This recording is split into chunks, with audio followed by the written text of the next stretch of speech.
Hi guys, and welcome to AirAbility, your regular dose of lead therapy. And today I'm going to be talking about how I go about mentally handling competitions and what I do on a competition day. And hopefully, as ever, it'll be of use to somebody. Now, I apologise about the dramatic title of this video. One of my Indonesian subscribers described me as a shifu, which is a master or a teacher, especially in a martial arts context. And I don't regard myself as that, and I think it's quite funny. Neither do I regard myself as a Jedi Master.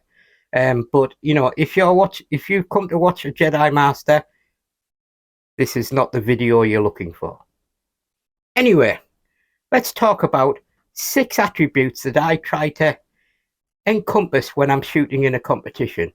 I don't always succeed, but the kind of 6 rules that I try and live by to get the best out of myself on the day. Number 1, you can't control every situation, but you can control how you react to a situation. You can't control the wind, the lane you're in, the time you shoot, who you shoot next to, the wind patterns, the weather.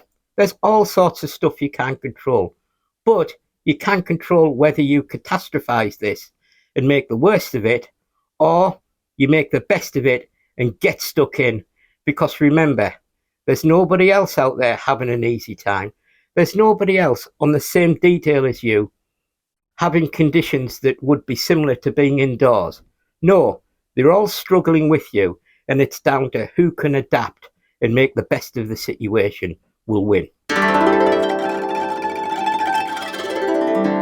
Number 2, never anticipate the outcome of a competition. We all practice very hard at our clubs, in our gardens, in our fields, and we get some fantastic results. We need to remember that these are achieved in comfortable surroundings, and they're only a general indicator of what is possible for you in competition. You should just try as hard as you can when you arrive at a competition and not be disappointed if you're not replicating exactly the results that you get in practice. This one, number 3, might sound really simple, but it's try your best. And try your best isn't just the 20 minutes when you're shooting your detail. Trying your best is coming up to a competition, that you make sure that you've prepared all your equipment. You've double checked you have everything, so there's no strain on the day that you've got something missing. You're not worried about anything like that. Also, that you practice the best, the hardest, the longest, and in the most varied situations as you can before the event. And then on the day, make sure that you're relaxed and you're giving yourself the best possible chance you can to shoot. Now, I actually measure my performance on not what I win or what my score is, but how well I've prepared and how much I try on the day. And if I've given it 100% coming up to a competition and 100% on the day, that makes me very happy. Number 4, again, it's not rocket science. It's about control everything you are able to control. And whilst you're shooting, essentially disregard the rest. So make sure your equipment is spick and span. You have everything at hand. Remember, tidy equipment, tidy mind, tight shooting. And I really believe that. Also, make sure that you're prepared. When you come to the line, make sure that you've practiced setting up your equipment, so nothing is a surprise to you. So you are still relaxed when it comes to the time that you shoot. I see so many people who are ill-prepared on the line, and they're just bleeding and wasting energy before they shoot. This is something that can be really easily combated with a little bit of preparation. And also, you know, there are going to be things that irritate you while you're shooting. The wind patterns, etc., etc. Possibly somebody's doing some antics on the line that are distracting you, etc. You're just going to have to learn how to ignore them because you can't influence them. Now, number 5 is something I see really regular. You get a shooter that's had a couple of cards that haven't gone quite right, and they throw everything they've learned whilst they've been practicing out the window. They might even swap rifles, they might even swap ammunition, they might even try and adjust how the wind flags work.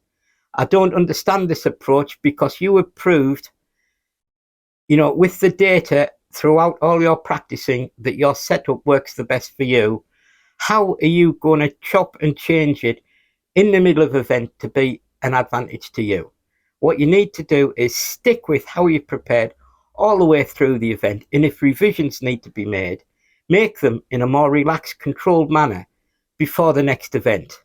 You're going to learn nothing by chopping and changing how you do things or what you use in the middle of an event. Now, finally, I think M in James Bond summed this up the best when she was telling Daniel Craig the secrets of being a 00 agent. And one of the things she said to him was, "Don't let them see you bleed." This sounds a little dramatic, I agree.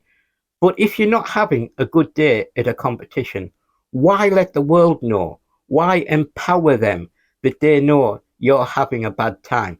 Keep them guessing. You never know. They might be having as bad a time as you. So cut the dramatics and crack on with the shooting. Well, guys, I hope that was helpful. And as ever, this is how I go about it. And this is how I try and go about it. I don't always achieve it, but I do find when my performances come together and I do well, I've nearly hit these 6 commandments on the head. Now, hopefully some of these might help you shoot better. Please feel free to let me know any of your commandments in the comments below. And please come along, check the Facebook group out and have a chat.